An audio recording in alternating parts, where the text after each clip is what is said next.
This is a subtle transition to guys who can drive anything. I want to take a phone call, but this requires a little bit of a setup. Tunnelheads in the audience know that the show scored a major coup this year. I was on vacation. Robin Miller hosted the show. Robin got AJ Foyt to come on WindTunnel. He had refused to be on WindTunnel for 7 years. I don't know why. I think it had something to do with me. Anyway, Miller got him, and I want to show you an excerpt from the show. You'll immediately recognize AJ. Look in the background for the kind of disreputable looking guy with sunglasses and a striped shirt. Turns out that's my colleague Miller. Give a look, take a listen. See that right there? I'm keeping an eye on AJ. That was a couple weeks after he smacked me in 1981. Now, tell the truth there, Henri. Did you have more fun smacking me out in front of the grandstand in 81 or smacking Lion Dyke? Because I know you enjoyed both of them, and don't lie. Well, I guess I got to tell a little white lie. I wasn't proud of myself either way because I lost the fight going home with my wife. So I lost that fight. She didn't. We had Larry Foyt was in TCU there at Texas, and people called in and said it's like old Saturday night racing. So that wasn't very good what AJ Foyt did. And I've grown up since then, Robin. Well, I know that, and now I can outrun you, so I'm not scared of you anymore. With that, let's see if we can get Robin Miller on the phone. Hey, Miller, are you there? Davey, how are you doing, buddy? I love it when a plan comes together. All is well. Kenny Schrader's alongside. Hi, Schrader. That was all fascinating stuff, but you didn't tell us the punchline. You didn't tell us about the time that AJ Foyt punched you, that you got punched out by the greatest living racer in America. What's the deal? What's the story behind that? Well, in 1981, Roger Penske brought the first radar gun to the Indianapolis Motor Speedway, and he stationed one of his guys down on the backstretch going into 3. And after about 3 days, they kept coming up to me at 6:05 and saying, hey, Foyt's going 9 miles an hour faster down the backstretch than anybody else. Foyt's going 10 miles an hour faster. So I just put a little line in a story that said AJ Foyt straightaway speed or raising eyebrows up and down pit road. That's all it said.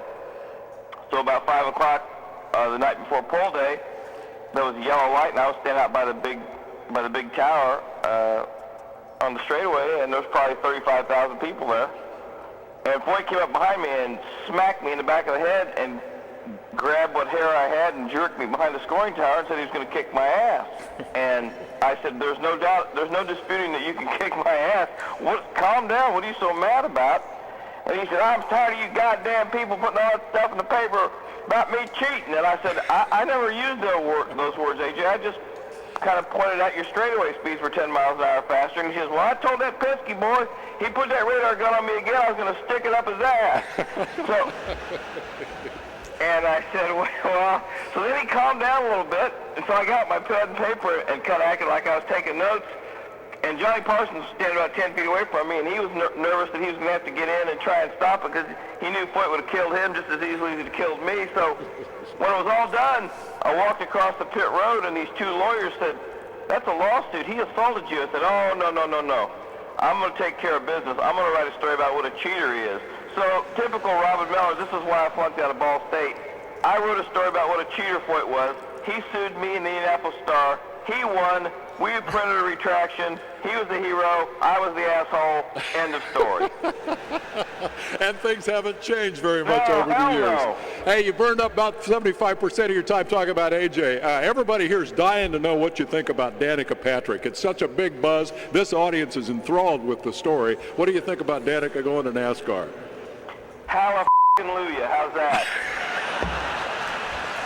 Thanks, Robin. Talk to you later. Bye.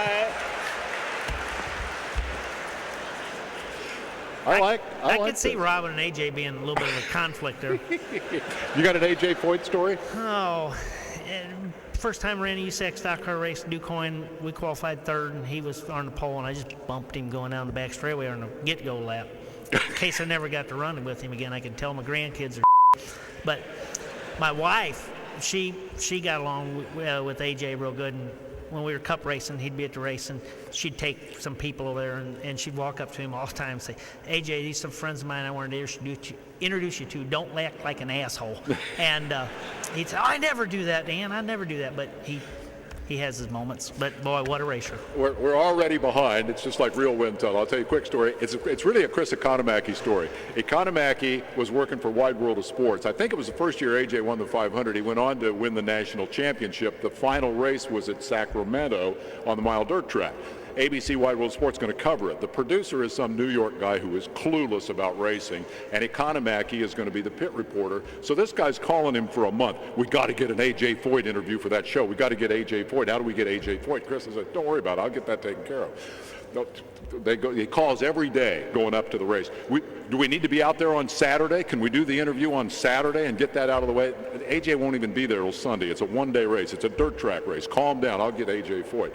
They show up on Sunday morning, get the crew. Economaki goes down to interview AJ Foyt. First question, I can't do Economaki as well as I'd like to, is something that, AJ, I saw you out there this morning. You walked the entire length of this racetrack. Were you looking for secrets, for clues, for things you could learn to beat this field today and win the national championship? And AJ said, no, actually, Chris, I can't take a good in the morning till I've had a long walk. So that's what I was doing out there. There he is, ladies and gentlemen, AJ Foyt, the man who may be national champion. Love that story. Let's do email. Email is one of the things we do here on the television show. Dave, we've heard so many doom and gloom predictions about racing and the economy. How do you think racing is surviving the downturn?